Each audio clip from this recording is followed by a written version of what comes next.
Okay, okay. Kinalma ko sarili ko. Para akong binuhusan ng malamig na tubig. Natanggal tama ako sa mga nalaman ko. Ang target ng mga nagpasimuno ng sunog ay mga journalist. At sa building na to, nakatira si Celeste. Kung ganun, may possibility na siya yung target dito. Hindi ako mapakali. Imbis na antukin ako sa tama ng alak, parang mas lalo pa akong nagising. Kaya raw mayroong magkasunod na sunog ay para puksain yung mga journalist na hindi umaayon sa gusto nila. The more na nagdidig deeper ako, mas marami akong nadidiskubre. Isa raw tong building namin sa mga tinarget na sunugin noon dahil may journalist na nakatira dito dati. And may chance na si Celeste yun. Malamang ay pinaglalaban nila Celeste ang karapatang pantao nila that time, kaya nangyari yun. 4:00 na ng madaling araw. Di ako mapakali at makatulog. Wala naman akong mapagkwentuhan na iba. Kaya naisipan kong tawagan na lang si Aaron.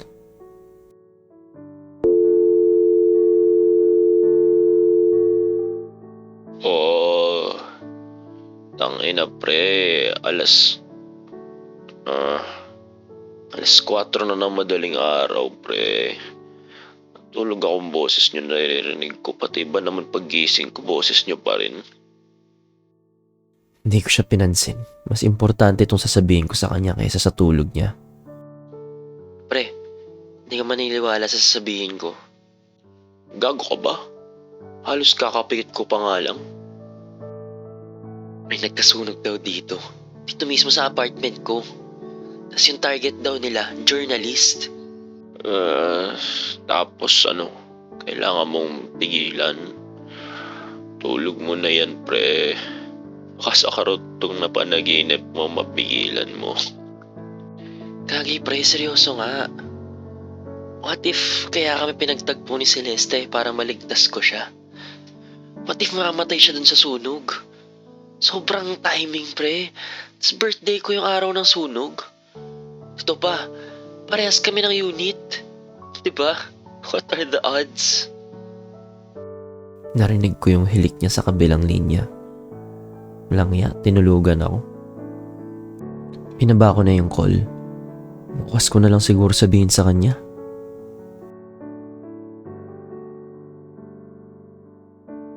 Sa mga nagdaang araw ay halos hindi na mabilang sa daliri ang mga sunog na naganap sa Maynila.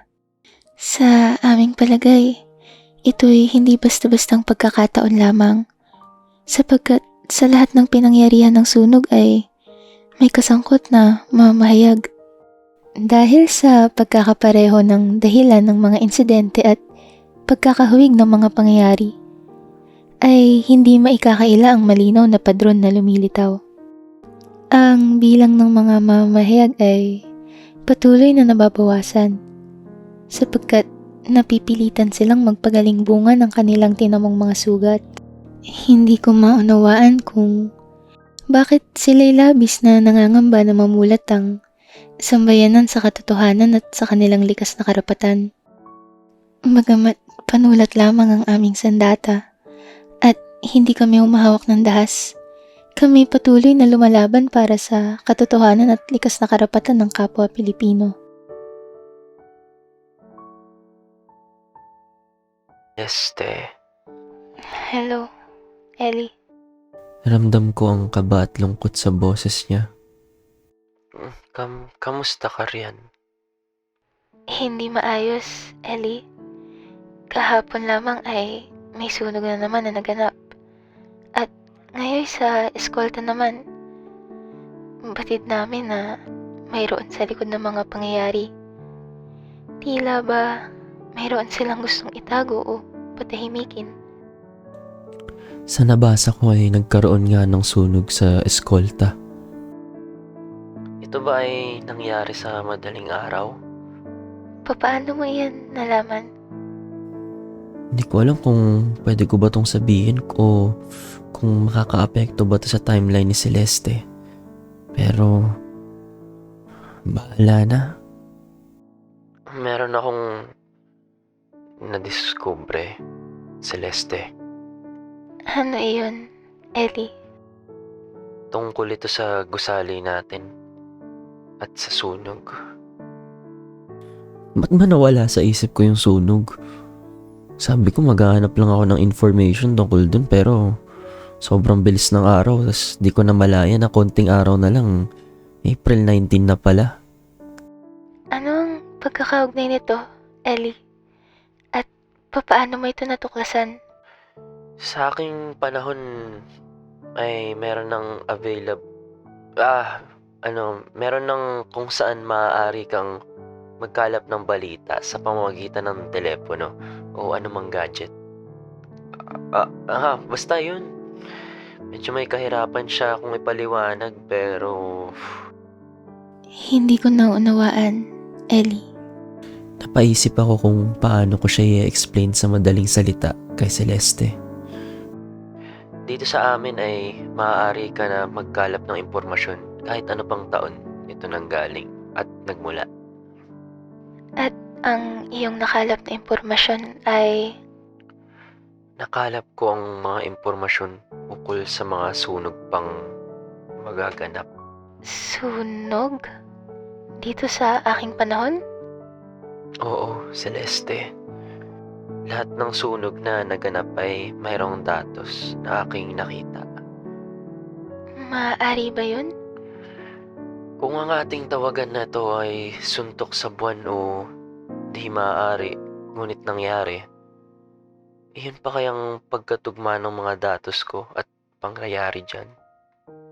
Kung ganoon ay Sumagi sa aking isipan na maaari baka kaya tayo pinagtagpo ngayon dahil dito sa mga kaganapan na to. hindi ko alam ang aking sasabihin, Ellie. Kung gusto mo akong magpatuloy sa aking mga nalalaman ay maaari ko itong ipagbigay alam sa'yo, Celeste. Hindi ko alam kung handa na akong marinig yan, Ellie. Natahimik kami bigla. Gaano karami at kalalim ang iyong nalalaman, Ellie? Sapat na para mailigtas kayo at mapigilan ng mga magdadaan pang sunog. Maaari ba iyon na iyong mapigilan ang mangyayari? Maaari nating subukan. Nais kong malaman ng iyong mga nalalaman, Ellie. Magkakaroon ng sunog sa Quiapo bukas. Bukas? Oo, sa 2:00 ng hapon. Kung gayon ay ilang oras na lang ito para mapigilan. Kailangan kong kumilos para mapigilan ito. Kailangan niyang pumunta sa Quiapo para pigilan yung sunog. Walang ibang makakapigil sa pangyayari kundi kaming dalawa ni Celeste. Bukod roon ay mayroon pa ba? Oo. Natahimik ako sa takot para sa sarili at sa mga pangyayari. Kung sasabihin at babalaan ko si Celeste, mapipigilan kaya to? At sa gusali na to, Celeste, sa Abril 19, 1898 ay magkakaroon ng sunog. Gusto mo ba makita yung next part? Click mo lang yung join sa tabi ng subscribe.